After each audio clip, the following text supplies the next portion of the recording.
So welcome back mga buddy, panibagong araw, panibagong video na naman tayo. At kung bago ka pa lang sa channel ko, please subscribe to my channel and click mo na rin notification bell para ma-notify ka sa bawat video na i-upload natin mga buddy. So wala na tayong ibang pag-uusapan, dito muna tayo sa binubuo nating Yamaha RXT 135 sa ating rear hub. So ano pala yung mga bearing dito na nilalagay.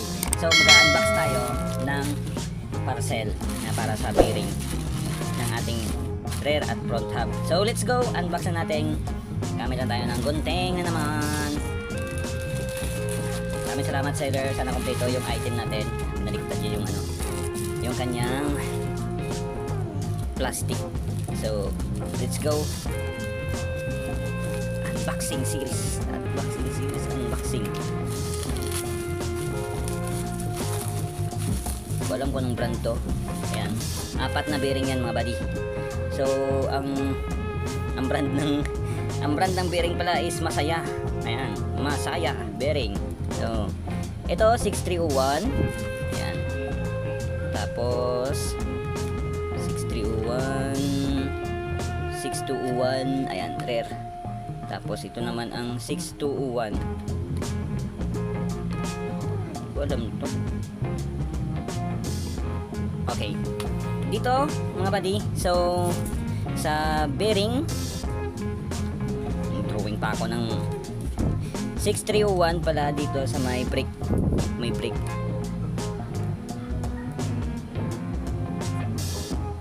Sa nilalagay ng brake shoe. Oh. Tama ba yung spelling ko? Brake shoe. 6301. 6301. Ayan. Para naman sa may kabila, sa may sprocket.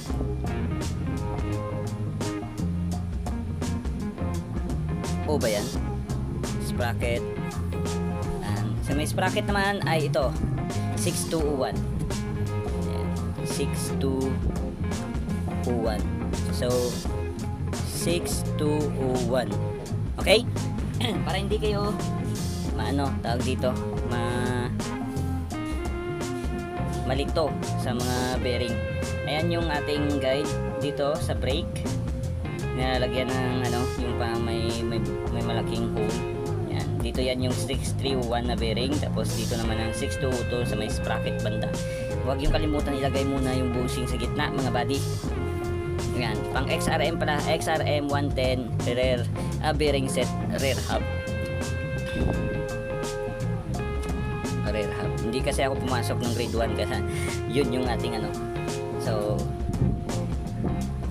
pag ganito mga buddy, yung bearing, lalagyan nyo muna ng kukunin nyo muna yung sa gitna, tapos lagyan nyo ng ng grasa ulit kasi baka konti lang yung nilagay na grasa dito. Ito yun. Okay naman.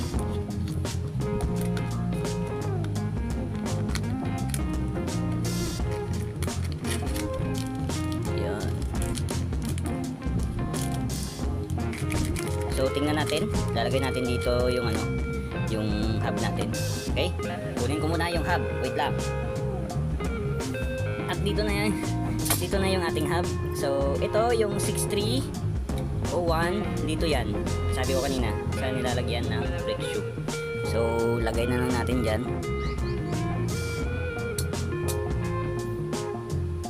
So wala pa tayo pumukpok dito. So kung gusto nyo, ilagay nyo na lang sa labas yung may number. Yan, para mabilis nating next time, mabilis na lang tingnan kung anong number ng bearing. Okay? Yung may dito. Diyan na muna yan. Tapos sa kabila, yung ating 6201.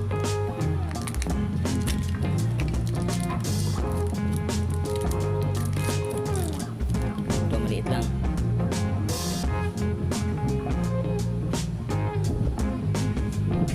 So may bushing pa yan sa gitna, ang yung pang spacer. So next video na lang natin yung ilalagay. Okay? Sa next video natin pag-usapan yung pagkabit nito. So wala kasi ako wala tayong tawag dito rubber mallet. So kunin na natin yung bushing. Hanapin ko doon yung bushing. Wait lang. Ito Ayan mga buddy, kinuha ko na yung preset. Ito, short, sa fronto, yung mikli. Kasi ito naman yung sa likod. Lalagay mo lang dyan sa gitna. So, para hindi siya mawala. Let's go. Tingnan natin, gamit na tayo dito ng ganito. Wala kasi akong pumupok eh.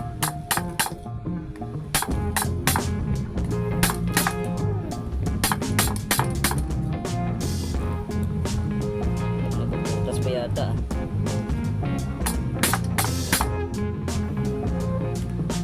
Medyo mahirap sa ilagay mga buddy.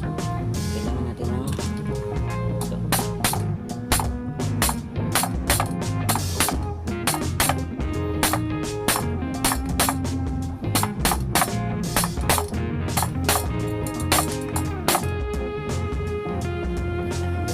Papasok yan.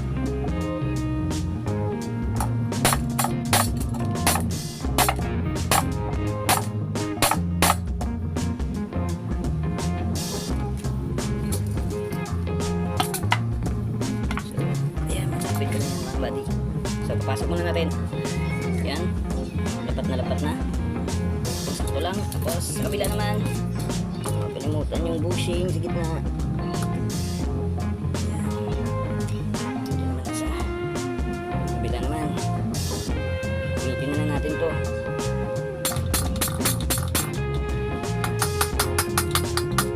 Kasi tayong pumupok.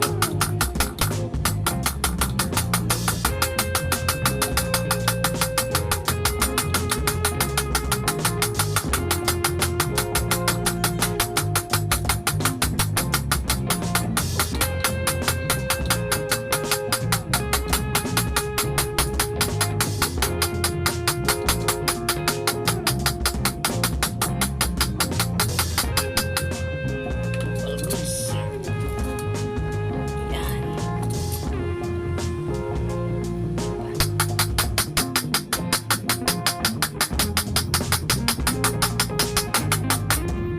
Okay. Goods in the hood na tayo mga buddy. Kompleto na yung ating bearing. Yan. Goods. Bearing sa brake. And then ito. Okay. Maraming salamat sa inyo panonood mga buddy. And don't forget to like, share, and comment, and subscribe to my channel. And see you in the next video. Bye-bye!